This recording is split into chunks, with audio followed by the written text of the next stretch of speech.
It's partially on the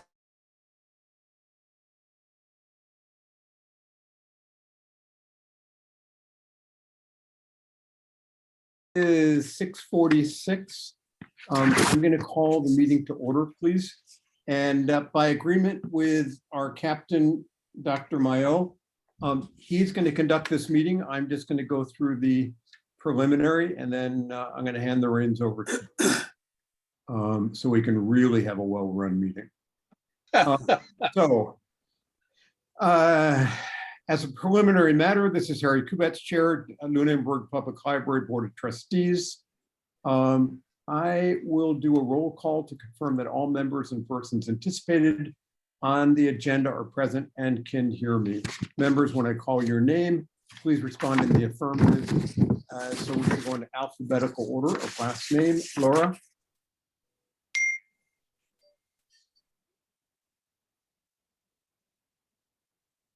Here. Thank you. Bob? Here. Dick Mayo? Here. Kathleen? Here. Donna? Here.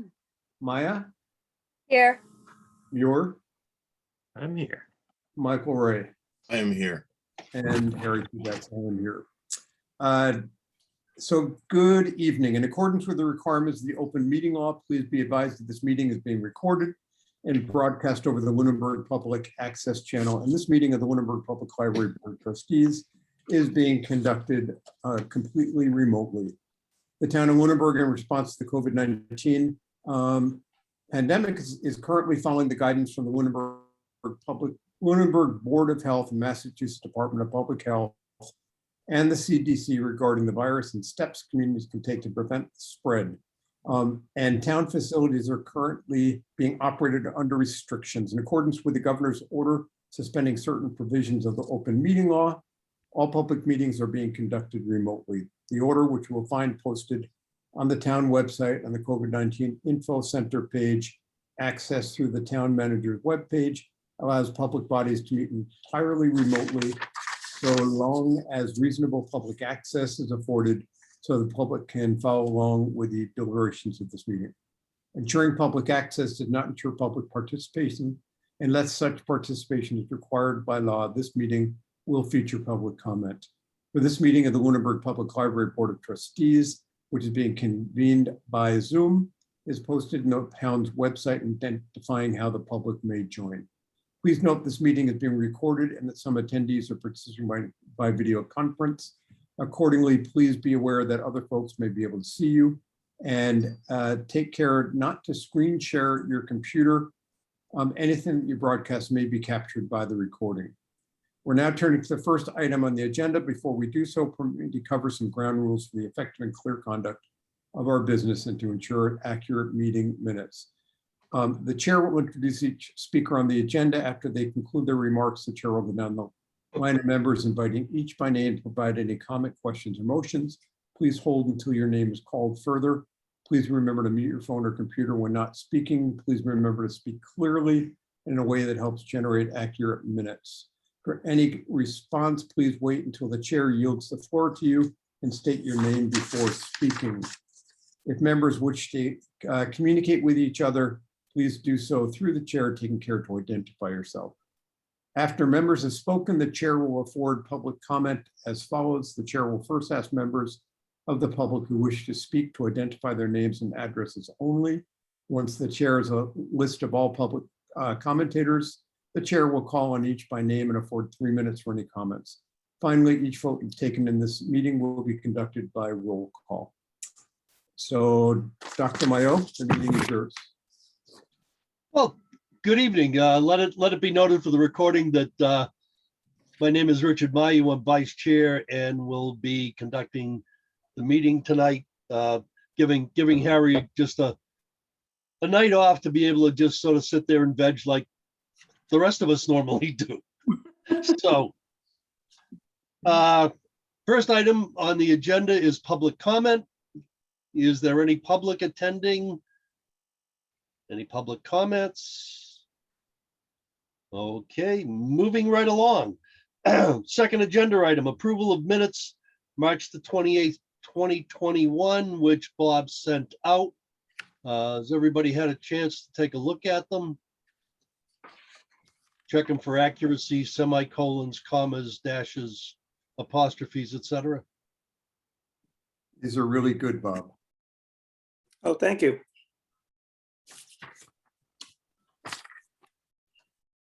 I have one comment, one suggestion on the director's report. 1, 2, 3, 4. On the 5th bullet point. Lots of programs and events are coming up in the next few months. Poetry programs are coming up sponsored by and you just had Poetry Fund. I would suggest we put in the full Mary Ellen and Richard Letarte Poetry Fund name.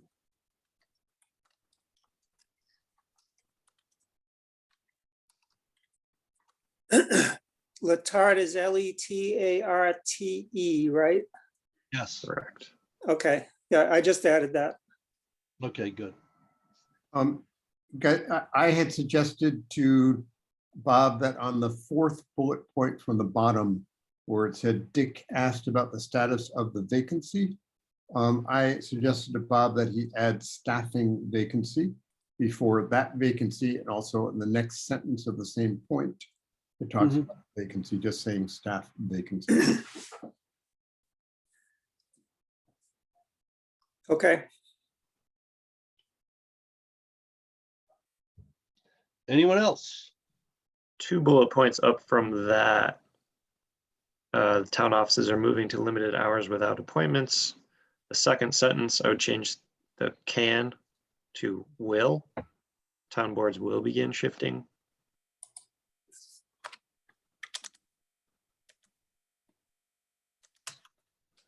Hey, Muir, the only qualification for that, Okay. which I understand, and Michael Ray could address this more, is that the stipulation of having face-to-face or in person was still 6-foot distancing and still wearing masks. So I believe that select board elected not to meet in person based on that. So That's correct.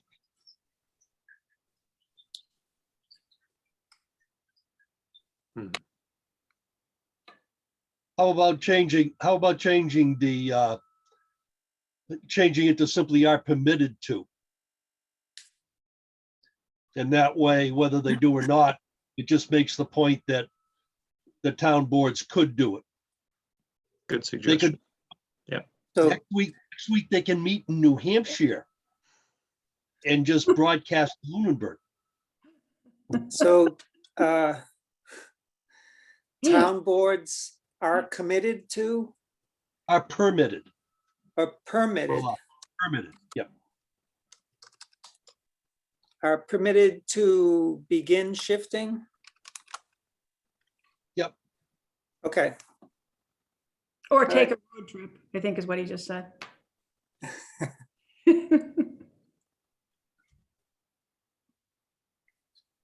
Okay, anything else? No, really, no commas or apostrophes or anything? Maya, Okay. Hearing no more, could I have a motion to accept these minutes as amended? I'd like to make a motion to accept these minutes as amended. Harry makes the motion. Second is, Second the motion? Second. okay, second is Kate first, got in. Okay, and vote, I'm gonna do it by where you appear on my screen. So, Kate. Yes. Harry. Gotta say yes so that it appears on the, Yes. Bob, Yes, Donna, Yes. Maya, Yes. Laura, Yes. and Dick, yes. So the minutes are approved unanimously. And we move on to the director's report. Muir. Yes, sir. I will share my report with you. There. Right. oh, damn. FY21 budget update. 10 months, just about up, although we're really only halfway through this month. But we'll call it 83% of the year completed. Budget is about 65% expended.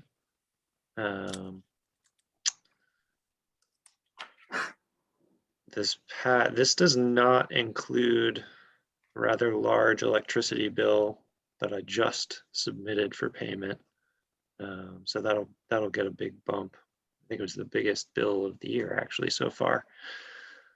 $2,300, something like that. Wow. Yeah, it was significantly larger than normal. But you know, this time of the year is typically for utilities the highest expenses for us. No major other issues here. Kind of keeping on track. Library materials, obviously, it's perennially lower until the springtime than you might expect. It's not a linear expenditure there with a lot of annual renewals, as I've mentioned over the last couple of months. And everything else is kind of going as we might expect. Hey, Mayor, can I ask you a question? Please do, yes. So with programs, you know, we're obviously using a lot less money than was allotted, but do you foresee us hitting that number through the year? Absolutely. Okay. Yeah, that was one of the places where we were really conservative at the beginning. The first half of the fiscal year, we didn't spend any money from that line. Part of the reasoning there was we didn't know what to expect, and you know, there was even the outside chance that we were going to have to make a cut, and so that, with some funding, with not a lot of virtual engagement during those months, we held off on expending anything until I think it was November from that programming line. The programming team, Lydia, Susan, and Debbie, were meeting today to kind of finalize their plans with each other, so that talking about what their ideas were, what their plans were, what they were scheduling and working on getting finalized, so that they can meet with me and we can go over the plans to finish expending that by the end of the year. So yeah, the plans are in the works. We're not planning to schedule things for the sake of, you know, filling space or time, but these will be programs that are, you know, what we typically do, targeted with particular objectives for particular demographics usually, and that will enrich our community. But we will, without much trouble, be able to expend that remaining. Will it include this 4,000 or so summer dollars. reading? Sorry, will it include summer reading? No, probably not. Most of the summer reading program happens in July. So there's a little bit of overlap with the preceding fiscal year, the last week or two of June.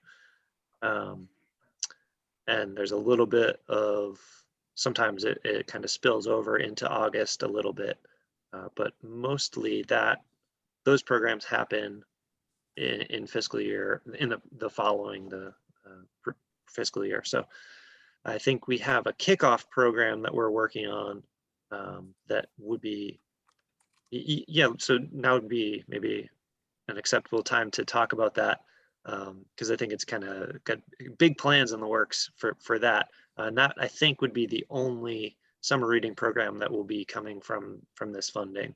And the plan there is to do a collaboration with the Parks and Rec Department, and to bring in this flying dog performance and have it outside of the library, nearby, potentially bring in a food truck, or maybe two, so that, the families can have a really fun June evening, as a way of kicking off our summer reading program. And it may function as well as a kickoff for kind of the summer programming for the Parks and Rec department as well. So that's great. I'm really excited about that. When Kayla was hired, I met with her and promised we would be excited to be collaborating with her. And the way things worked out, we haven't had much opportunity to do that. And this should be great fun for everyone that comes, and really surprising library program, but fits in with the summer reading theme, which is Tales and Tales, TAILS and TALES. So, kind of hits all the check boxes. But thanks for the question. Good question. No problem expending that. We typically, for just adult programs, the Friends fund $12,000 to $15,000 worth of programs over the course of a year. So just kind of the normal run rate of programming for the library for just one of our three demographics, that's like $5,000 is less than 6 months worth of programming. So very easily be able to take care of that. But as I hope you all expect, we'll have fantastic programs being funded by that. And one of the things that we've been paying for so far has been the STEM kits for the children, and that's been super successful. We've increased the numbers of kits we have available each time we do a program twice, because the demand is there, and they've been really great programs, really enriching. And so the town funding is enabling us to do something outside of the librarian's kind of zone of comfort, and do something really, really meaningful and helpful to the community. Any other budget questions? Okay. May 1st will be the annual town meeting, where our FY22 budget will be finalized. The preliminary town budget from the town manager is almost exactly what we requested from her. So I think we're in pretty good shape. All things considered, we made fairly conservative requests this year, and if the budget's approved, then we will be awarded all of our requests essentially. So again, good news for that. Just a couple staff updates. Really I'm focusing mainly on praise right now. So I think our programming team in particular has really been doing top-notch work. Susan, our newest staff person, has been a great addition to the team. Her collaboration has really kind of helped galvanize everyone's morale through this really tough time. New face, new energy has been really beneficial. So Lydia also is a really positive leader, productive, and a huge help for me in administering the library. And Debbie, of course, always kind of in her own way, kind of a face of the library. Families see her, and every time we do a survey, we do feedback, we do hear back from anyone, everyone always says, we want more Miss Debbie. And the other staff members also working behind the scenes, doing a fantastic job. Everyone's doing a great job. So I didn't know where to put this in my report, but we did replace our paper cutter with a brand new one. It's got better safety features, and a blade that's actually sharp and will cut straight. Is that a question that I'm hearing? Or just Yeah. giggling? Okay. Could I Bob, yeah. interrupt you there? Please. I just want to add to what you were saying about the staff. I've Yep. been using the curbside pickup a lot. Yep. Actually, Susan and I have both been using it a lot, and the staff have just been really incredible. They've been really great. Glad to hear it. Yeah, I think, that's part of the reason people are so attached to the curbside, because our staff does what the staff always does, which is be friendly and helpful and really willing to do whatever it takes to make sure somebody walks away with, not just a good experience, but probably a smile too. So thanks for adding that, Bob, and glad to hear it's going well. The big impact on with the paper cutter is the craft kit preparation. So we've been doing a lot of kind of preparation of supplies in-house for the craft kits to keep costs down, and so colored paper getting cut happens a lot, and the paper cutter's making a big difference. So staff's super happy about that. Almost as happy about that as getting the hum on our second phone line fixed. So good stuff. Programs, this is April, so it's Poetry Month. Fantastic slate of programs coming up to hopefully inspire passion and understanding and engagement with poetry, funded by the Letarte Family Poetry Fund, which is administered by the Friends. So thanks to all of those people. Let me get so last night, I believe, was our first of these programs. We had a spoken word poet come and lead a workshop for kind of the tween age group, so 10 to 14-ish. We had like half a dozen people register, but only 2 people showed up, which is, numbers wise unfortunate, but we heard feedback from the mother of one of those attendees, and a reluctant writer who probably never would have engaged with poetry otherwise. Our presenter was able to draw this person out, engage with them, and give them a meaningful experience in which they both not only wrote poetry but also read it aloud to the group, which included 2 adults. So, from someone who has led reluctant writing workshops before, it takes incredible skill and balance to be able to do that with reluctant writers. So it was an excellent selection by Susan, and a great way to kick off the use of this poetry fund from the Letarte family. I think it's probably exactly the type of experience that Mary Ellen was hoping to create for people. And so starting with one person is exactly where you got to start, and can only go up from there. So really positive. Tonight is also a rescheduled tour of the Emily Dickinson Museum. So we are missing it, and hopefully everybody else in town is attending it instead of attending our meeting. But that should be great fun too. They gave us permission to record that tour, virtual tour, sorry. And so that'll be up on our YouTube channel. So we'll all be able to check in on that and catch some of it. So,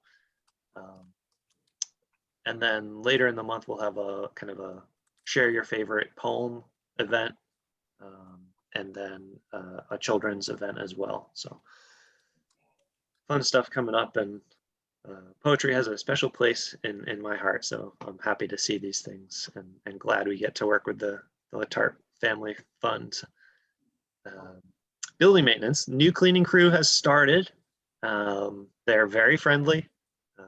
They've been a little bit quicker than the other group, but we'll keep working with them, making sure they learn the whole process. Obviously, there's a learning curve every time you add however many facilities they're doing for the town. It's a lot. So we'll keep working with them. They're willing to listen and keep working with them, and it'll be great. Bid day for our carpet project is also coming up. May 4th should be the date that all of the bids are received. So that's progressing. That we'll get started on that soon after that. In the folder for tonight's meeting, I did include both documents related to that process at this point.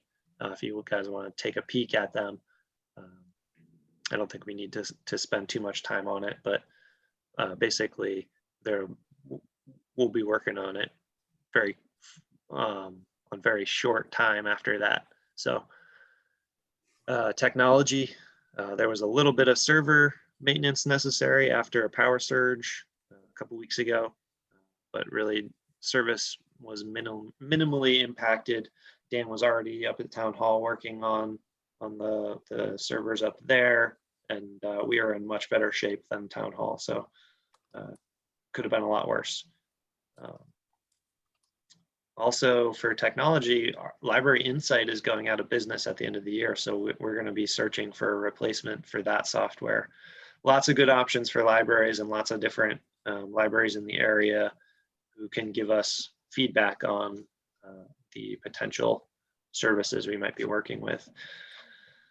Last bit for the report is reopening update. And at this point, I am planning, and I'm going to change this date actually, just to push it a little further back so that we can make sure it's going to be 5/3, which is the Monday. Whoop, doesn't make sense. So I am planning to follow the town hall model, which is opening during the day for hours for browsing without appointment. So not next week, but starting May 3rd, we'll have 10 to 2 browsing periods, and then curbside from 2 to about 7:45. Our building capacity on the plans and in the files is the building is 322 people, so we can have up to half of that at this stage, assuming also that we're following the other guidance with social distance, masks, etc. So I don't think we'll have. Certainly, we're not having any programs with the community room still engaged. So I don't think we'll be seeing 150 people at once. But having the number at that high a number also means I don't have to dedicate a staff person to counting in and outs while we're doing that. So that's another big part of that. I am also expecting the conference room will likely be available for use by the public starting around the same time. Obviously, still have to follow social distancing, so the size of the groups that might be using that space rather small. 5 really is kind of pushing that space, but if there's a group that wants to use it, it will be available. So the other part of this is I am planning to have staff return to our kind of normal in-house, in-building hours until 8 on Tuesdays and Thursdays. We're already until 8 on Mondays and Wednesdays, starting next week. And so that's the reason that I want to give an extra week for that adjustment to happen before we go to a different browsing schedule. Any questions for me about any of that? I have one question here. Yep. Hey, that sounds fantastic. Really looking forward to it. In terms of when you do slide in some kind of evening hour, is that something that would be the obvious for workers or parent-child combos that need to come in? So do you think that would be like a night and then gradually add some evening hours, or? Yeah, I think it will be a gradual thing. I know there's a demographic that will not be able to come in between 10 and 2. Hoping that the Saturday hours will help with that, alleviate some of that. But one of the biggest feedbacks we've had about our current browsing scheduling, is that people don't know, they can't, have not been able to keep straight the different times of day and which day it's an evening, and so I think we'll have some people who are left out or are unable to kind of get the schedule down enough to be able to use it anyways, no matter how we set it up. And so this will be clear, which has been kind of one of my big priorities through this entire process, making sure that we can communicate clearly and have people not confused about what the offerings are. This is great. Yeah. Great step forward. Really happy about that. Yeah, I think we're excited about it. So Yeah. everybody. Any other questions before I pass it back to our honorary chairperson tonight? Excuse me? Back Yeah. to you, Captain. I've got one actually. Question, Donna? Our Donna Saya, everybody still gonna have to make appointments, or you can just walk in? Walk in, no appointments. Wonderful. I thought I heard that, but I wanted to make sure. I'm Yeah, looking that's the forward plan to right it. now. Yep, that's the plan. Awesome. And I think Yep. that'll be another kind of obstacle that we can remove from the situation, and we'll, the numbers I think will go up because of that. Yeah, I think a couple of the concerns that we have, one of the needs that is absolutely there is for people to have a place to work from home but not be at home, and so we'll have an eye out to see if people are camping out, and whether that becomes a traffic issue where we have a number of people who spend that whole 4-hour period doing work, which I'm sure will happen, and whether that becomes an issue for people trying to use the other parts of the library or not. So we'll keep an eye out on that. We'll see what we can do to address it as it happens. But Great. yeah. Okay, anything else?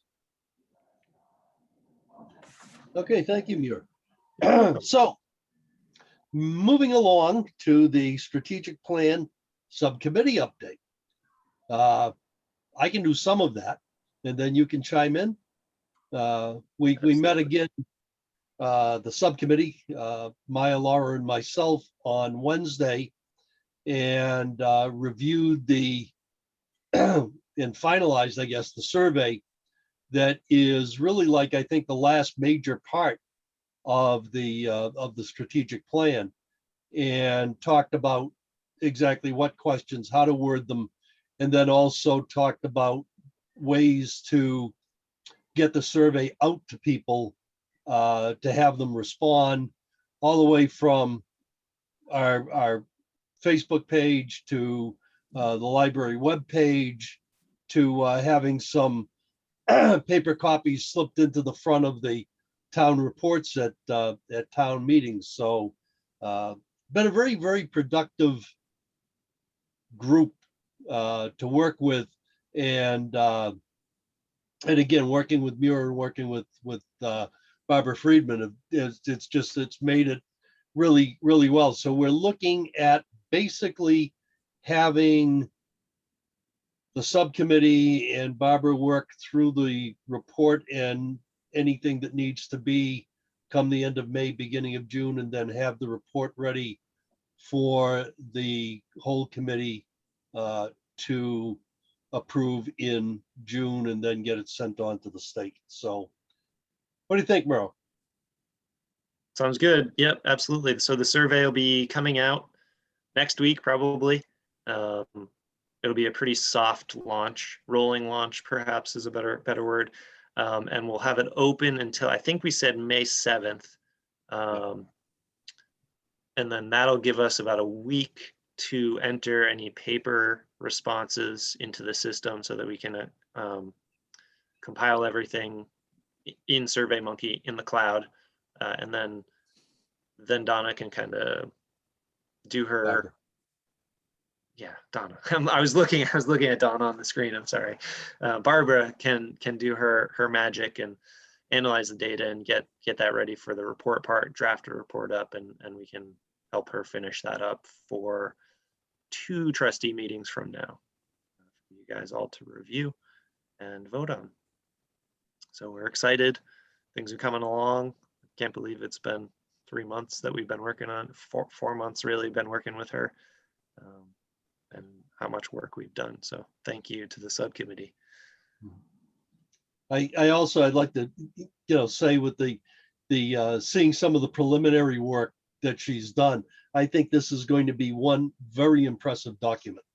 I think we're going to be, she's going to do really well at displaying us to the folks that need to see this to judge our library. So are we ever going to pay her? I noticed the line is still 0. She ever going to bill us, or? I will certainly try to get her paid. She needs to submit an invoice to me first before we can actually cut her a check, though.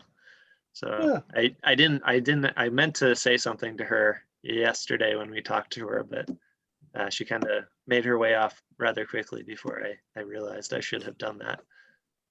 Yeah, she hasn't submitted any invoice to me yet, so that's why we haven't made any payments out of that contract services line. We will eventually, I'm sure.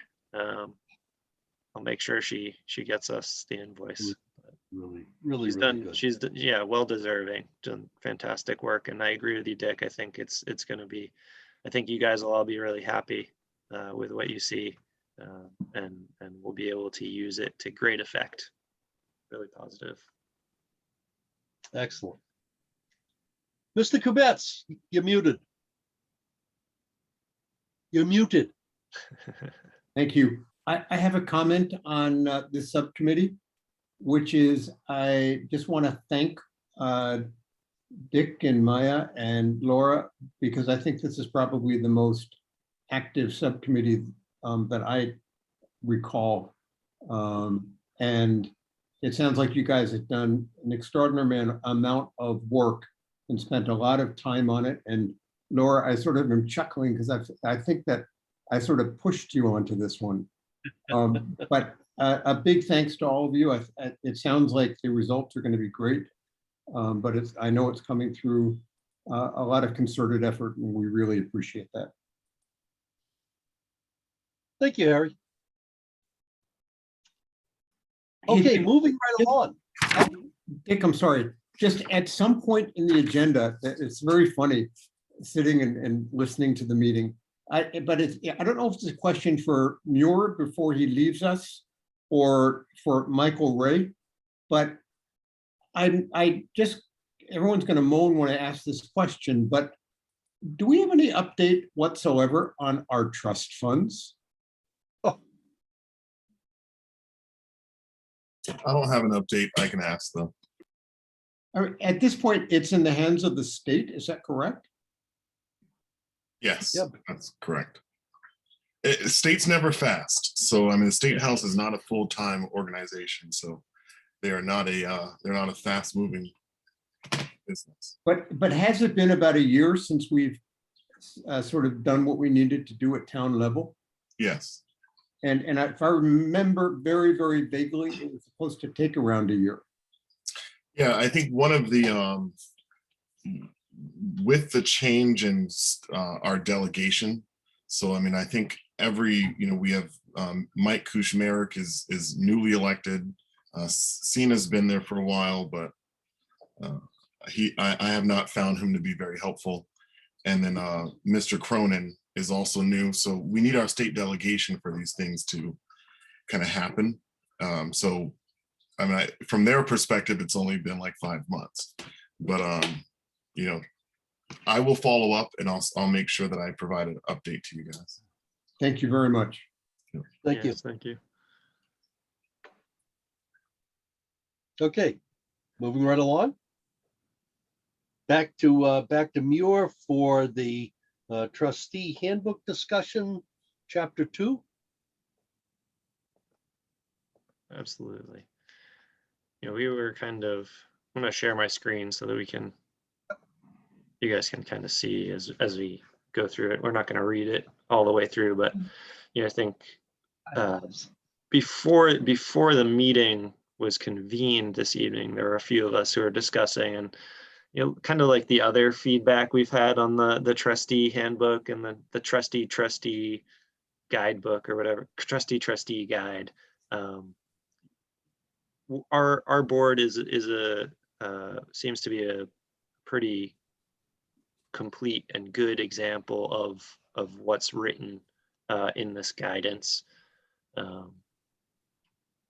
So I don't think there's a lot of changes we can target based on what we'll go over tonight in particular, but some of the things will be kind of good to hear again and for all of us to have read again in preparation for tonight. Bylaws, where chapter 2 starts, and we're in the position of not having our own bylaws, but our charter kind of takes the place of bylaws right now. And with our recent charter changes, I think we're in very good shape. If we compare, and one of the things that I did since our last meeting was put an excerpt of the town charter, the section that deals with the library board, in our new member kit folder. So you guys can see that. New members can kind of readily access it and refer to it if necessary, but not all of these checkboxes are met by the charter, but many of them are. And so it probably at some point would be good. I can check with town council and verify that creating our own bylaws won't. I think it all depends on the wording of the bylaws, but we can if it's something we want to make a priority, we can create bylaws to kind of take care of the other pieces here that are currently missing, and having everything on paper for us. So based on the definitions here, we are a city library, even though Lunenburg's a town. And then we get to duties of officers, and we have a few roles here tonight that we have people assigned to. Chairperson certainly, and all of these details are really pretty accurate for our current operations. Secretary to very effective trustees for the town of Lunenburg. So the chairperson kind of oversees meetings and organizes and drives the work of the board, working closely with the director to accomplish the goals. So kind of really all responsibility rests with that person. Ultimate responsibility for the activity of the group. Secretary records minutes, which become the public record of what's happened. And so that's why minutes are important. They go on file. And if anyone wants to make their way through the official records and figure out what happened, and there are plenty of situations where that's necessary, the minutes are what's relied on. And that's why it's important to have somebody like Bob doing those minutes and getting everything down, and why we start every meeting going over the minutes and making sure they're accurate. So yeah, I think that's one of the big takeaways that I would highlight, is the importance of the minutes and why they're important to a community. Vice chairperson takes over if anything happens to the chairperson, basically. And they do neat things like run the meeting, like tonight, sub in, tag team. We don't have a treasurer, but basically the financials would be funneled through a treasurer if there was one. Again, the effective board meeting notes here read like a description of what we normally do. So I'm going to kind of move over them. We do really well, and a lot of that credit deserves to be in the lap of the chairperson. Guidelines for board meeting minutes, again, same kind of very similar deal. Reads like a description of our minutes. Specific, including all the things we need to include, noting everything that needs to be noted, and not really including any of the extra fluff. Committees, you can have standing committees, you can have kind of purpose-built committees that don't last very long, and committees can be an effective way of breaking down the tasks that the board wants to accomplish. Evaluation, again, something we do a pretty keen job on. Annual review of the director. We've got a process that's pretty effective, and very much organized and efficient. How many months ahead of time did you guys finish this time, this past year? Harry? Yeah. Sure. I'd just like to point out, if you scroll back for a second, Yep. one of the things I think this talked about, which I don't think we do, is I think it talks about the board doing a self-critique. Yep. And I just want to point out that as I read through this, I thought, we don't really do that.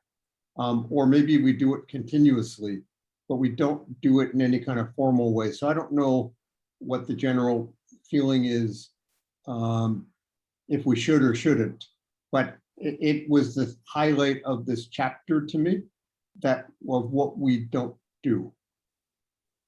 I agree, and that was kind of, I was easing my way into it, but that was kind of the point I was going to make next. And the one thing in here, I agree with you, that we don't really do is a self-evaluation of the board itself. And I have the same question for you guys, whether the ongoing process of being communicative with each other each meeting is sufficient, or if formalizing the process would be beneficial from your perspective. What do you guys think? What I can tell you that from a business perspective, it sort of referred to as 360 reviews. And I guess the feedback we do get is from you, after we give you our evaluation, you do have an opportunity to come back and give your opinion or whatever it may be. But I guess my point really would be is that I think we'd all be very open to suggestions of what we can do better.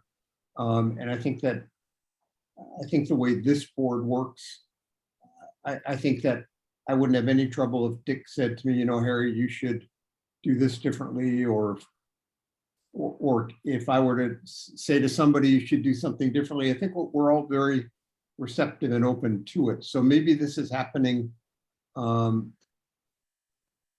sort of in a continuous way. I'm not really sure. Michael Ray, you probably have a little bit of a perspective on that.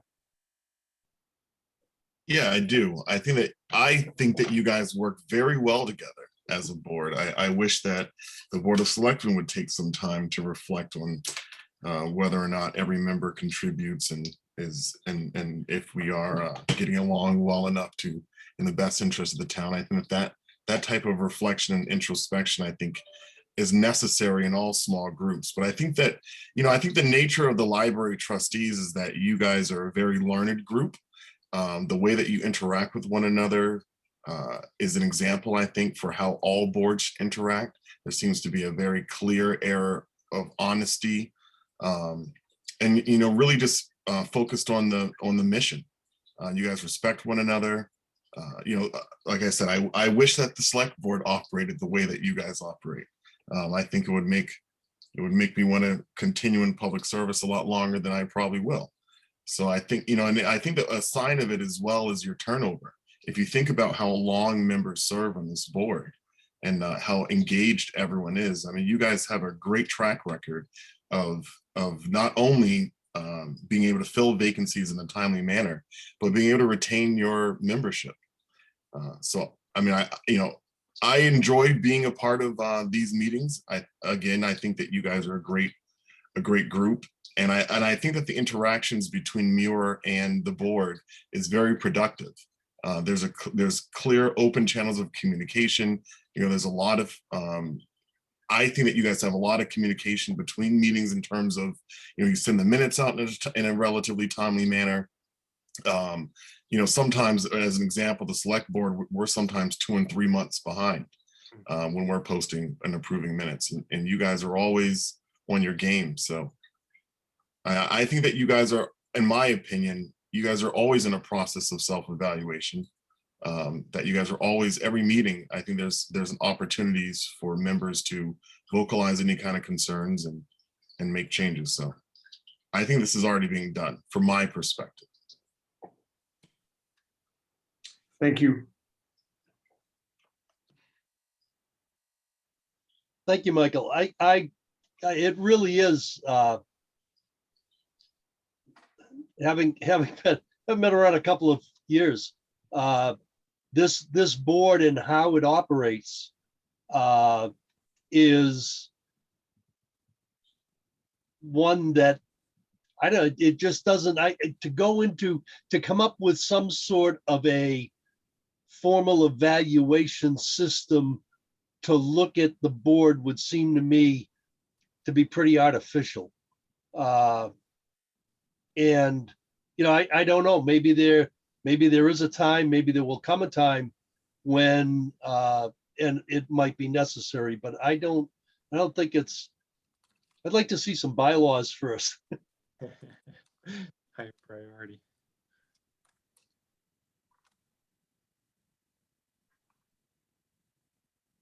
Any other thoughts about it? I'm sure you'll have opportunities later to share if you think of anything. But I kind of echo those thoughts. This board interactions are so healthy that the main reasons for doing this type of self-evaluation, I don't think don't exist for us at the moment. And there might be a time in the future where it would be beneficial to do it, but right now hearing it from Michael Ray, I think makes a lot of sense, that it's a continuous process at the moment, and we do it pretty effectively without maybe even noticing that we're doing it. So kudos to you guys. The other thing on here, evaluating the library, evaluating the director. Really that happens to a degree every month as well. But then we also have the formal process on top of it every year. So let's see, and I think that is it for chapter 2. So before I hand it back, does anybody have questions or comments about chapter 2? Looks like Harry does. Harry? Sorry, my last comment is, in this chapter, it talks about rotating leadership, and I'm just bringing up to everyone's attention that I think, do we do it in the May meeting or do we do it in the June meeting? Our reorg. Reorg comes in the June meeting after the new members are elected, because normally there would be new members elected at the May election, which is May 15th. So I'm not sure when our May meeting is. If it happens that the I election, look right now. yeah, so this year, our May meeting is the 20th.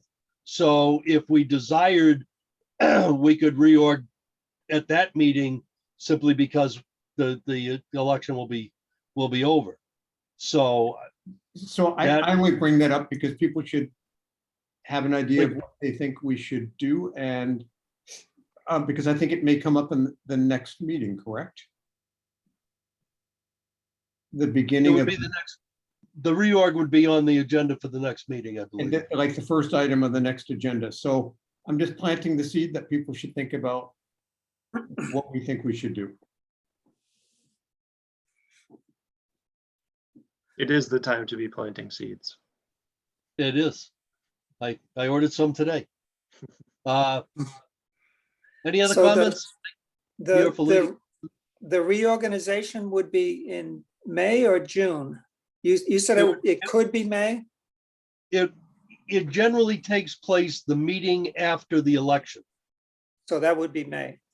It would be May. So I mean, Okay. normally it could be June. It just depends where how our meeting falls and how the town election falls this year, because May 1 is town meeting and the election falls 2 weeks after that.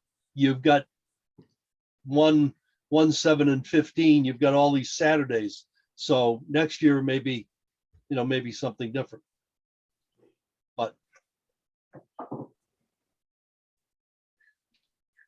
anything else regarding that? Okay, moving right along, the Friends update. I was unable to attend the last meeting, regrettably, but Yeah, so I think it would be me giving the update again. Yeah. So, yeah, lots of discussion of book sales and what the group's comfortable with. Numbers for the pop-up book sale. They took a little bit of a break during February, where we were not selling because there was some concern that they were going to have to pay sales tax, and resolved that issue. And so towards the end of February, the pop-up book sale carts went back out. And in March, I think they raised $400 from the pop-up book sales, which is very good. And the weather finally started to cooperate again. And so they generated a little bit of revenue that way. Robin and Anne are going through the stock that they have and sorting out some books that they don't think will sell. Discover Books is going to come by and pick those up. It's not going to be quite as big a batch as it is after book sales, but they're reorganizing the storage areas. Lydia helped them to do some of that, and they've created a good amount of space. It's not a huge amount. It's probably 2 or 3 weeks worth of donations, but at some point we'll start taking donations again soon here, so that we can start accumulating in hopes of a book sale at some point. They continued to discuss the possibility of working with the skate park nonprofit group, which they're still kind of exploring the options and looking to work with that group. A little bit of discussion about their website piece and their Facebook site that they're going to create at some point. The Facebook piece probably won't be until the summertime. Sue gets out of school, but Robin has been working on revising their information on the website, and so that'll go up some point soon. And I think, and I gave my report to them, and I think that was the majority of their discussion. Thank you, Mira. Anything else on the Friends? That is the pop-up book sale receipts are just like amazing. You stop to think that's been a real winner. And in some ways, I wonder how the discussion is going to go as things, as we do open up and we can go back to, the standard book and bake sale, or whether we just do, you know, an outside browse and bake sale or something, because that's, you know, for the amount of return, that's very, very good. So, It is. Yeah. Fantastic. okay. Update on future meeting and in-person versus hybrid. My understanding was that because of the limitations put on hybrid, that in fact the Board of Selectmen did not meet in a hybrid fashion this last time. That is correct. And the concerns Michael Ray had to do with being able to socially distance up on the stage, or Yeah, so I think that there's a couple of things. I think the board members are probably a little more comfortable meeting and being in close proximity to one another than maybe the town manager would prefer, given that it's a building where people work out of. And I know that there is an office that's kind of been temporarily moved to the main meeting area there because of trying to make sure that everyone's socially distanced. So in trying to envision then 5 members being in a room 6 feet apart, we're all going to be basically sitting in front of a computer, which why not just do it from home at that point? okay. Are any boards doing hybrid that you know of? No, none that I'm aware of. I don't believe any are. But So until we move to the New Hampshire style of opening our state, is the consensus that we would continue to meet as we are through Zoom?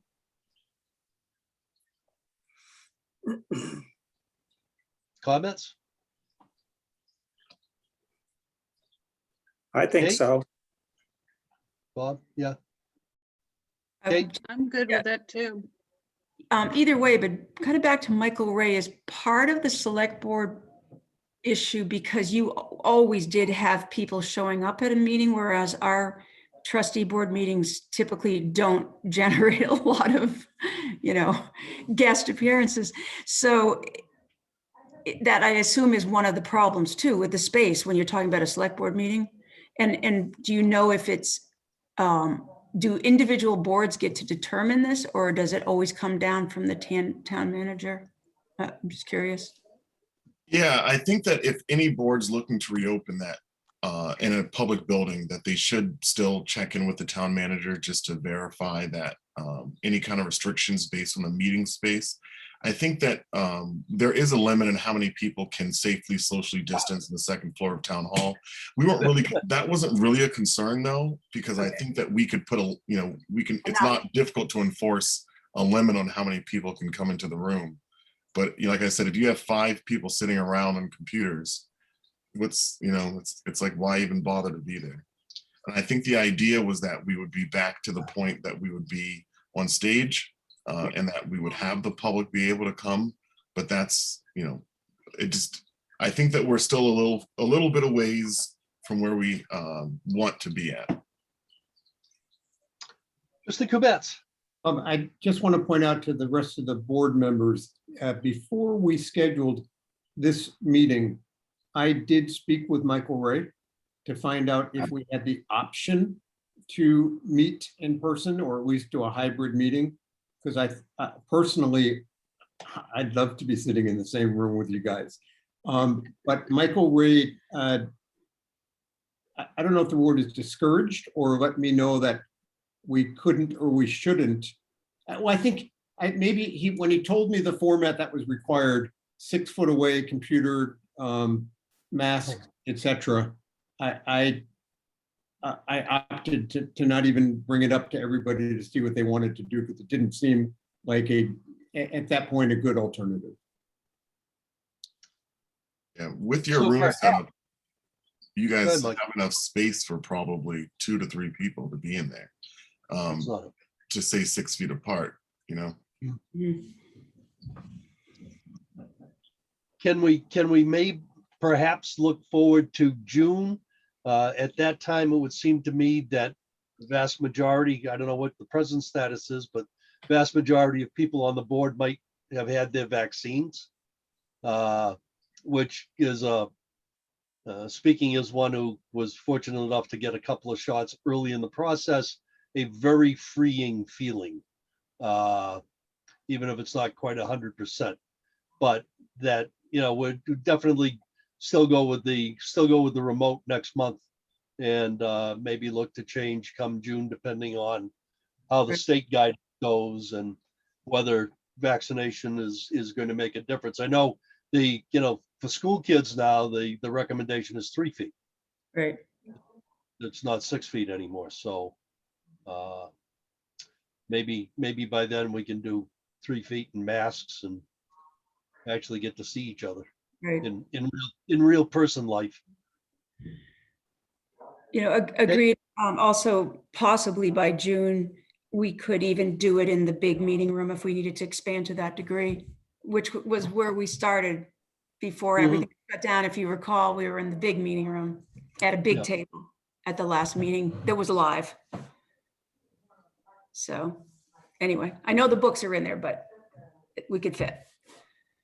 We could sit Okay, around the something to look books. forward to. The books might be stacked 6 feet high, so they might function as a Like- you know, like- divider. A good backdrop. We all know that from seeing Zoom. What could be better than the library trustees meeting in front of a Books stack of books? would be Huh? great. And we can wear Perfect. signs with our little vaccination enlarged billboards Our vaccination passports. right there. Okay. Okay, anything else along those lines? Okay, board comments. Mr. Kvetz, Chief. Muir, I just want to go back and embarrass you to when you Good were luck. talking about chapter 2, and you talked about the meetings going well, and you sort of attributed it to the chair. And I just want to say that, firstly, I think the chair in this committee is a facilitator and creates minutes creates agendas and things like that. But I think this whole board is incredible people, and I don't honestly think that there's one person that contributes more than the others. But I do want to say that these meetings that we have are, I don't know, at least 75% our director. And I made a couple notes and said that our director is thoughtful, deliberate, open-minded, motivational, and a really nice person. So I just want to throw it back on your shoulders that our meetings go well and nicely because of you, my friend. Well, I'm glad they go well. It makes my job much easier, and it is a pleasure to work with you guys. So, thank you for whatever responsibility I do hold. But I'm glad to work with you guys. I'm really glad to work with you guys. So, thank you too. I'll definitely second that as far as, it's good. The organization and your preparation, because I mean, much of the meeting is you're reporting to the board and we may give some feedback, but keeping us informed is like a major thing, because that way we're never going to be surprised when somebody says, hey, did you know that? That just doesn't happen. So that's a major thing. Another board comment that I would like to make is noticed in the news that BPL has gone fine-free. Yes. Entirely. I think I'm not going to say entirely because I'm not sure, but definitely our going is Yeah. and using the same sort of logic that fines can, in fact, and it's certainly probably more in Boston, serve as a deterrent to people using the library and taking books out. So we were there somewhat already. Right. Is that something that's going to continue, an expand Muir, or where are we at with that? Yeah, that was certainly, when we talked about a plan, that was part of what we were trying to build was the option and availability of continued expansion of fine-free materials for Lunenburg.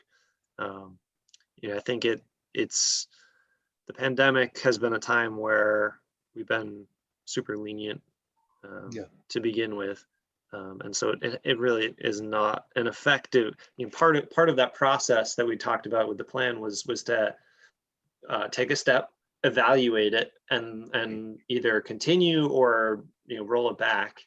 And I think the evaluation part is really difficult.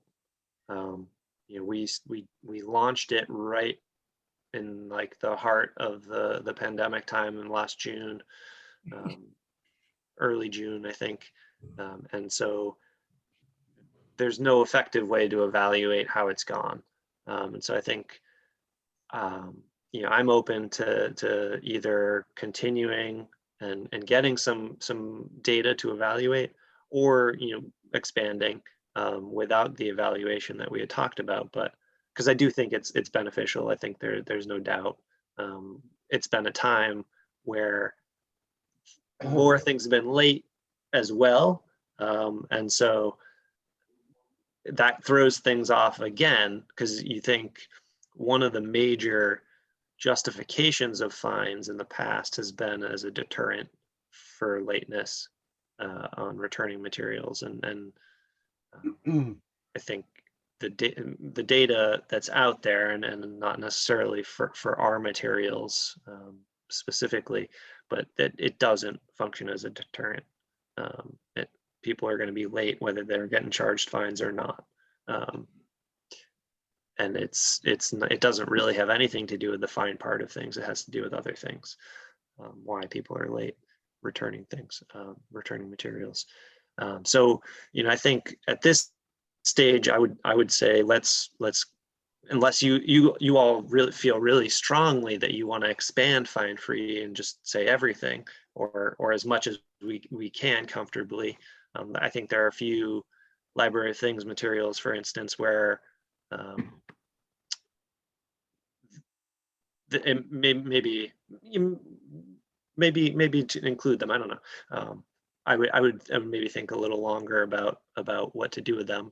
But if you guys feel really strongly you want to move in the entirely fine-free direction, that I'd be totally open and supportive of that idea. I think it makes a lot of sense. Removing that barrier to using the library, particularly in a time when we're all kind of feeling a little challenged, that makes sense to me. The reasons are explicated in many different places, and I'm sure that news article you read or heard, Dick went over a lot of them, and we've heard them here discussed as well. So. Okay, can I suggest, so we're not going to get into the weeds on it, but Yeah. how about making it as an agenda item for our next meeting, and the board can think about it, and you can come up with whatever odds and ends that would be helpful, and we can pursue it then and have it on the agenda. Sounds like a plan to me. Okay. Anything else on the board comments? Anything else? Anything else? I have two other things, actually. First is the LCC grants, and it sounds like we have newer news than I had as well. It sounds like Donna may have joined the committee, which is wonderful. Thank you, Donna. But the local Lunenburg Cultural Council, the local council, has been kind of operating under the numbers necessary to achieve a quorum for a while, and so we were started to get concerned about whether we would have an opportunity to be awarded any of our grant applications. But it sounds like they'll be able to move through that quickly. But I did want to mention that was something that had come up in our summer reading program planning. Probably should have thrown it in my report, but I did not have a chance to, when I was writing it, to put it in. So Donna, I don't know if you want to say anything about that. Yeah, actually, Karen Kemp has also joined the cultural committee. That's all good news for the library. That'll be nice. Kate? And just to follow up a little bit, so yes, I'm not sure how fast, Mira, but that is the action plan. And they haven't got the packets yet, and then Yeah. it's some steps to go forward. But so yeah, they have extended the use of those grants as of last year. The ones that didn't come through for 2019 were gone, but but Right. these grants are going to be honored. The Cool. state, and it's not just Lunenburg Cultural Council, a lot of them just really fell apart. Right. And there was no follow through, and members left, and so they're really being going over backwards. Cool. So But this- yeah, really good news. there is a Staff will board- be very excited and relieved to hear that you guys are back in action. So good. The other thing, left on the table. the other thing I wanted to mention is in Debbie's report, but one of the programs she's working on is a raised bed herb garden in front of the children's side of the building. So that is something you guys should be aware of. It is the type of construction that will be noticeable, but is not going to be permanent necessarily. It can be kind of as temporary as necessary, but could also be part of the long-term landscape of the library. It won't really impact the landscaping at all. It's a part where there's no grass anyways, but it's got sun, it's close to the outside faucet. It'll be involved and incorporated into at least one program for families. Robin, Venezia will be, I think it'll end up being multiple programs, but there'll be materials instructing people on how to do their own, build their own, and also the growing piece of it. They've already started some seedlings to go in there and some seedlings for another part of a program. So, this kind of all connects to that sustainability initiative that we have as an objective. There are adult programs coming as well, kind of a series of homesteading perhaps would be a good descriptor, but homesteading skills, maybe back to basics skills programs that are coming. The backyard chicken program in early May. So some really fun and funky stuff coming. And I just wanted to make sure that I mentioned that because it'll be a noticeable change on the grounds there. So, but it should be beautiful. Well, part of it is also organizing some volunteer labor. So whether that's going to be part of attending a program and doing some of the labor, or the longer term of upkeep over a growing season, that'll be part of programming and the part of the work of this project as well. So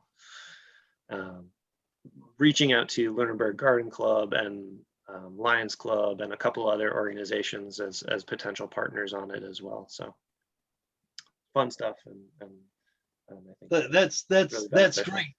Also, the great thing, because this came up when we were doing the strategic plan the other day, the great thing is this community involvement. It's the reaching out to the Lions Club, to this and then that. And I just, I'd like to be in on the site committee for the Lunenburg Public Library chicken coop. With that going, and I know, I don't know if it's conflict of interest, but I think trustees should get first dibs on the eggs. So, just saying. Once we get the cafe open, you guys will be able to eat your farm fresh eggs at the library while you read as well. Okay, anybody else have anything to add? If not, I will take a motion to adjourn. Second? Second, Did you get that, Bob? No, I heard Donna second. And I think Kate, That's Kate, okay, did you- Donna's got it. Donna's got the second. Who had the first? Second. Yeah, who You. made the motion? I'll You make made the motion, Richard. No, I asked for a motion because the chair Oh. generally doesn't make the motion. All right, Harry, make. Is this our first I'd meeting? like to make a motion that we adjourn. Mr. Coates made the motion. to adjourn. Second, Donna Saya seconded it. Harry Don. Roll call. Yep. Kate, Yes. Harry, Yes. Bob, Yes. Donna, yes. Maya, Yes. Maya, Yes. Laura. Tommy? Yes. Yes. Richard, yes. Hey, this is so much fun. Let's do it again next month. Hey, all right, good idea. Captain, thank you. Thank you. You're welcome, Harry. Have a good night. Bye, Thank you all, everybody. guys. Good to see you. Take care. Night. Night. Yeah.